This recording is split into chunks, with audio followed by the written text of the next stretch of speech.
Hey, what's going on everybody, and welcome back to the Whiskey Cove. And on today's episode, we look at some of the whiskeys and bourbons that I've managed to pick up over the holiday period.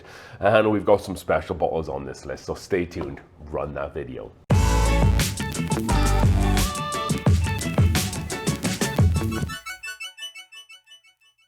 All right then folks, welcome back to the Whiskey Cove. So, as usual, we like to do a store haul video every now and again to let you folks know at home kind of what's coming into the Whiskey Cove and kind of what we've been drinking through lately and what's been going out, so to speak. So hopefully everybody's had a fantastic Christmas and New Year's and is enjoying the start of the new year there. So what we'll do is we'll go over some of the few bottles that I managed to get through, and then we'll talk about some very, very special bottles that we were able to get over the Christmas and New Year's period. Very humble, so definitely stay tuned, especially for the last one, because that's the thumbnail of this video. With that being said, if you're not a subscriber, please consider being one as the channel continues to grow. We thank everybody at home for watching, commenting, and just liking the video. It's humbling, and I really appreciate that, so thank you so much. With that being said, the first bottle that we managed to finish was Jack Daniel's Bonded Rye. So we picked up the barrel proof rye, so we thought, heck, you know, it's kind of rye season, let's kill off some rye bottles, and Jack Daniel's Bonded Rye. I think this bottle for me personally got better. It wasn't bad to begin with. I think we did the review previously on this. It was in the 80s, I believe, and it just got a little bit better. It got more Jack Daniel's friendly, I guess, if you like. There was a lot more of that like caramel banana flavor, which I really like from Jack Daniel's, that didn't really come through as much in the beginning. So for me, it got better as I drank through it. So very happy with that. I don't think I'll get a replacement, but I know this is a good whiskey that I can go to at any time, just because I have enough bottles here already. I think $30 is what I paid for that. Next up, we have a Simplicity Premium Bourbon Whiskey. If you saw the whiskey haul that we did when we were out in Utah, Park City, I picked up this bottle. It was only $30 for a barrel proof whiskey. And this kind of has some Brown Forman, Old Forester, like yeasty bready notes to it. I was very surprised. Solid whiskey for the price. And for $30, I shared it with some friends and we enjoyed it over the Christmas period. And even they said that it was pretty solid whiskey. 55% ABV for $30 and really great profile there. Definitely buy again if you're in and around Utah. That was Simplicity Spirits Premium Bourbon Whiskey. Next up, we have Nulu Toasted Bourbon Wheated Whiskey. I bought this when I was out in Justin's House of Bourbon because I kind of wanted to do a video there, so I wanted to pick up some bottles. I wouldn't buy it again. $90 is a little bit much for what you're getting for this. Probably stick to something like an Old Forester 1910 or Woodford Reserve Double Oaked if you're looking for like a toasted whiskey. Yes, this is a toasted wheated whiskey, so maybe something like from Old Elk. I don't know if they do a toasted wheated whiskey. They should do. If you're watching Old Elk, you should definitely do a toasted wheated whiskey because your wheated whiskey is pretty phenomenal, or wheated bourbon, I should say. But for $84.99 or $90, definitely as a pass. I probably wouldn't get that again for that price. And then lastly, we have Chattanooga 111 proof cast strength whiskey, uncut and unfiltered. Excellent whiskey. This bottle I've had for a while actually. I've had it for a few years and we just wanted to kill it off here, so I'm happy to get that out of the way and done. I would definitely buy more Chattanooga products. I think I have a port finish one around here, and I would definitely advise getting or trying some Chattanooga. It is out of Tennessee, but you don't get like that Dickel Tennessee kind of flavor profile. It's very unique. Not as craft forward as I thought it would be. However, for the price, which was like around $50, $60, I think I would buy it again if I had more room here. So then let's move into the whiskey that I was able to get this month. Let's first start with Heaven Hill Bottled and Bond 7-year. So I picked this up because I was at a Costco. It was there at Costco for like $35.99. Couldn't pass it up. Definitely needed another bottle of this so I could do some more bottled and bond stuff. We had this not so long ago. I think we killed that off in one of the videos. So pretty happy that we're able to get this at that price too, because in Colorado at some other liquor stores, not Costco, it's been marked up to like $70, and I think that's probably why I haven't picked it up for a while. So when I saw this at Costco, and I generally have seen it quite frequently for that price, but I just kind of pulled the trigger on it around Christmas. So $35.99 for Heaven Hill 7 Bottled and Bond. It's pretty tasty. I would still prefer something like an EHTL, a small batch over this, but for $36, you can't go wrong. That was Heaven Hill Bottled and Bond 7 years. Next up, and we went High Plains Rye. So we had a bottle of this, I think, a couple of years ago, but we saw this was on offer for like 35 bucks at a local liquor store. If you don't know much about this bottle, it's kind of like the love child of Jim Rutledge, who is a former master distiller at Four Roses, and he's a big influence in the bourbon world. And I think he was conducted into the Kentucky Distillers Association Hall of Fame not so long ago, so that should probably tell you everything you need to know about him.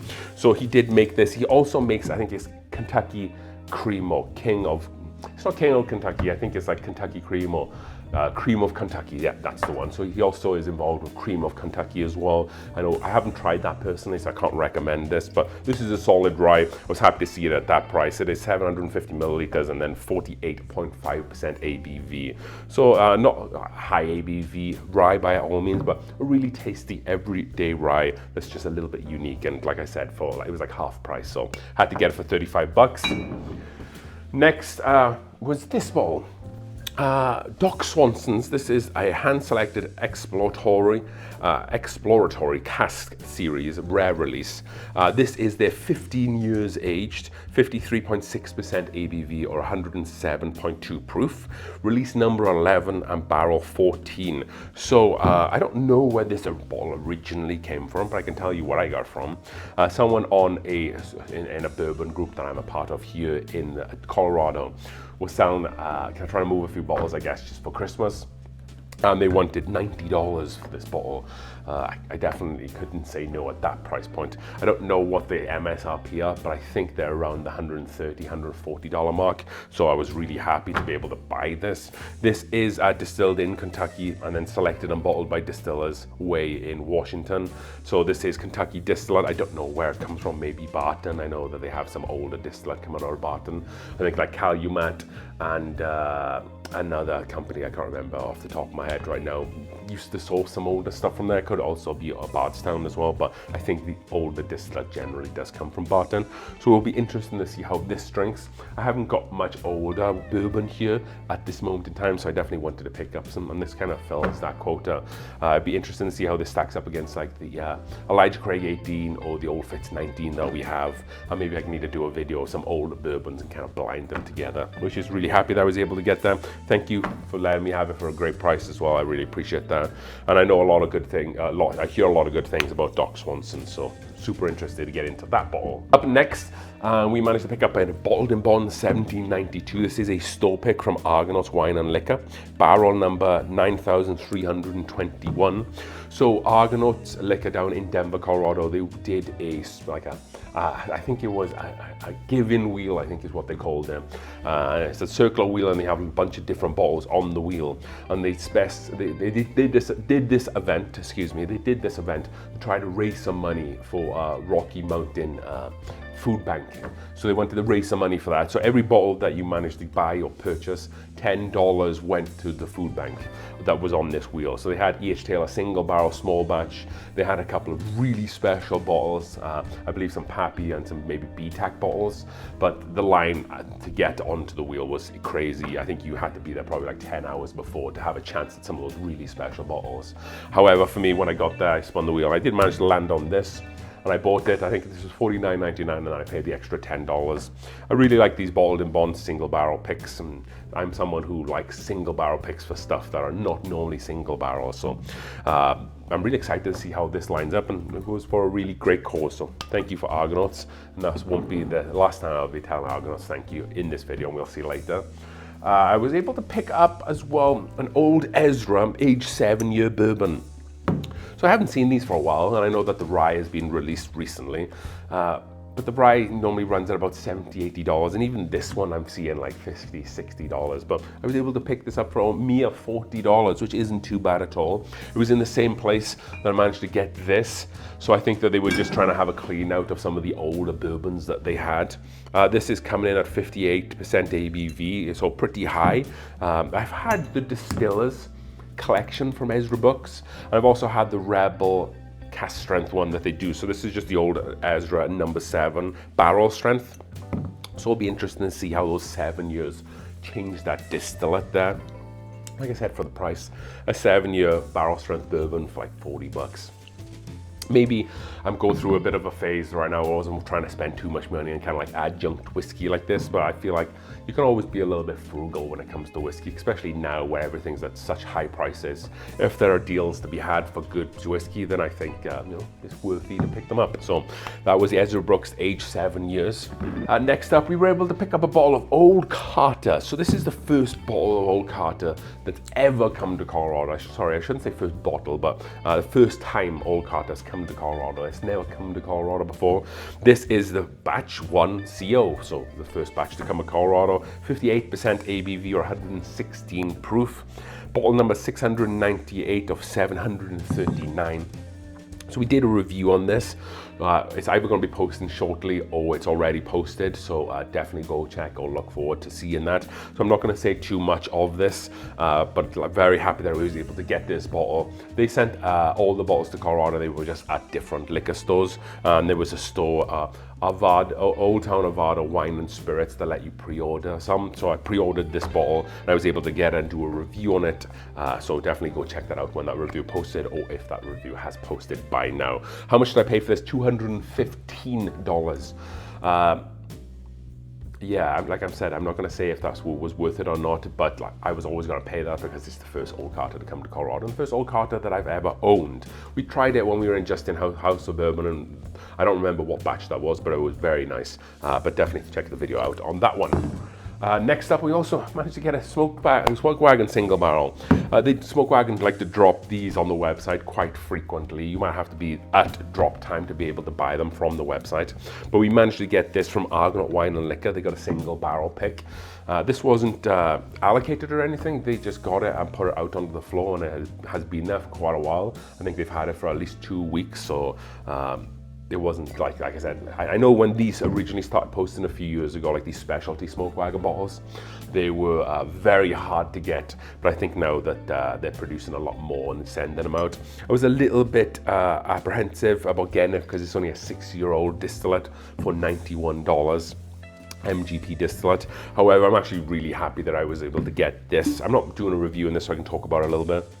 It kind of reminds me of a vanilla, like Grand Marnier type notes. There's not much youthful notes in this at all, which is really surprising, but it is missing that kind of aged wood aspect. I think that if it had a little bit more age to it, it would be very, very good. However, as it is right now, it's still solid.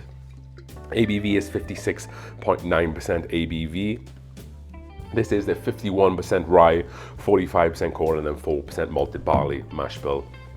Would I get it again? Even though it's good whiskey, I probably wouldn't get it again. If they brought out like single barrels like these, this was maybe like 7, 8, 9 years, I probably would definitely pick it up for that price point. But I was happy that I was able to try one of these because I know they've been going around quite a lot lately. So that was the Smoke Wagon Private Barrel Straight Rye Whiskey. We have 3 bottles left, 2 are very special.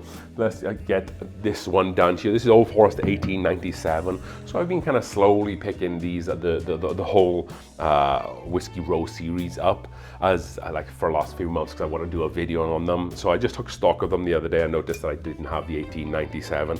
So I think I have the whole Whiskey Row series right now. So I do want to do a Old Forester kind of whiskey, Old Forester distillery review on the core lineup there. I haven't tried the Birthday Bourbon or the President's Choice. I can't really speak to that, but the Old Fire series or the Old Whiskey Row series, we can talk and taste through it together there. How much did this cost me? I think it was $46. I haven't got the receipt on me right now, but I think $46 at Dave Co Wine and Liquor here in Colorado. 50% ABV, 100 proof, bottled in bond there as well. So I'm very excited to get into that then. So that leaves us with 2 bottles left. So this first bottle I've been looking for quite a while since it was being released. Wasn't able to get it, however we were able to get it down in the Whiskey Cove and do a review on it because Pat, a friend of mine, someone who watches the channel, was able to lend it to us, so thank you for that, Pat. However, we were able to score a bottle, and that is of course Maker's Mark Cellar Aged, which I'm very happy to have here in the Whiskey Cove. This is 57.85% alcohol or 115.7 proof.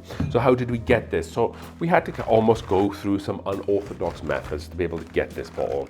So I had to play the game, I guess, a little bit with this whiskey. So I didn't buy this from someone.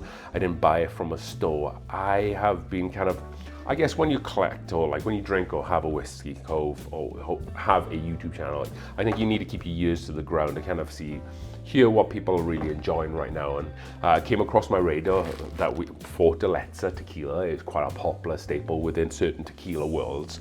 So I've been kind of keeping my ear close to the ground, and when I'm in stores looking for that tequila to see if that's something that I can buy and maybe trade for some bourbon, because it can be pretty helpful for that. So I have been in the last few months able to buy 2 bottles of Fortaleza Añejo tequila. I think they cost me around $75 each, so $150. And then I got those 2 bottles, and then I traded it for this guy, which is pretty good hustling if you ask me, because I think the MSRP on this is probably right around that. So I think I might have scored out quite well on that. There was someone local who drinks a lot of tequila who was able to get one of these bottles, and he held it for me a little while until I was able to get the second Añejo bottle, and he said, if you can get 2, I'll trade it for you. And that's exactly what happened. So $150 out the door. We managed to get this bad boy. Super happy, because the sample we tried from Pat and the bottle that he brought down was phenomenal. We are going to do some excellent videos with this bottle.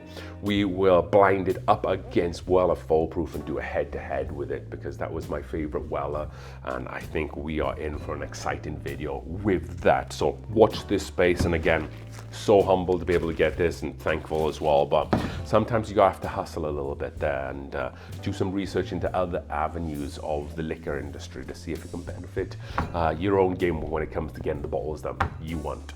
And then lastly, of course, what we are all here to see, and we did score a unicorn here this Christmas.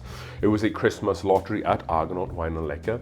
I put my ticket in just like anybody else would. I bought a couple of single barrels over the last few weeks when they were doing the lottery, and that was able to get me extra entries in there, like the bottled in bond, and I think a Brussels that I managed to get as well. And they also had a High West sherry pick, so they added towards my tickets to the lottery. And then I got a call saying that I had won a bottle of liquor. How they do it is that I guess they grab the bottle that they're going to pull for, they pull the name, and then that's the bottle the person gets. It. You didn't get a choice. Would I have chose this bottle this year if I had the choice out of all the bottles that I brought, all the BTAC or the Pappy bottles? Maybe I would have. If there wasn't so much valuation on the other bottles, I probably would have chosen maybe like a Pappy 23, just because it's a Pappy 23. However, for just how special this bottle is, I probably would have chose this in a different world. So I paid $139.99 for this bottle, or $151.19 out the door. And that is going to be Eagle Rare 17. So very happy to be able to get this bottle, and especially for that MSRP price of $139.99. And what makes this bottle so special, of course, Eagle Rare 17 is a very special bottle. I've tried it before. I've tried it at a speakeasy, phenomenal whiskey. But there's just something even more special about this year's edition, because this is the 2023. Check the laser code. And this probably won't be replicated. I might be adding some fuel to kind of like the Eagle Rare 17 fire this year, and get people to chase it and put money up on it. I apologize for that, but this is such a very special bottle this year. And that is because this bottle, even though it's called Eagle Rare 17, it should be aged for at least 17 years, is 19 years and 3 months old. And why does that make this bottle so special? Well, if you know your Eagle Rare, then you'll know that they brought out multiple times Eagle Rare, double Eagle Rare, which is a $3,000 bottle of whiskey. It comes in a beautiful decanter with the Eagle, Crystal Eagle on top. I'll show it on the screen here. So that has 20-year-old Eagle Rare distillate in there. So this bottle this year is only 7 months younger than that $3,000 bottle. So you're paying $3,000 for 20 years, or you are paying $139.99 for 19 months and 3 years. They've never done that with Eagle Rare 17. It's always been around 17, 18 year mark. So that's what makes this bottle so special this year, is that you're basically getting double Eagle Rare, which I'm very excited about. Obviously, I can't blind it against a bottle of double Eagle Rare to find and look at the nuances and see if there's any difference. But we'll definitely get this thing cracked on the channel, so we can at least kind of enjoy it together, I believe. And then maybe you folks, I guess, could live vicariously, or maybe we'll do a competition, or just do something that I can give maybe 1 or 2 samples to you folks at home. We'll try to get a little bit creative with that here coming up. So super humbled and blessed. I didn't get any special treatment to be able to get this bottle. I just put my name in a lottery, bought some single barrels as well, and as Wayne Gretzky would tell you, you miss 100% of the shots you don't take. So make sure you always play those lotteries, folks, too. So hopefully you've enjoyed today's video. I've got a lot of special bottles here on this list. I work hard for these bottles. I spend a lot of money, sadly, for these bottles. If my wife's watching, we buy a lot of bottles that we probably shouldn't buy to get these whiskeys. So apart from that, I'm thankful that I'm able to get this. I'm thankful that people like to watch these videos, and thank you to everybody at home there as well. If you enjoyed today's video, definitely hit that like button as we drink through the world's whiskeys one glass at a time. Very humbled, Eagle Rare 17. Cheers.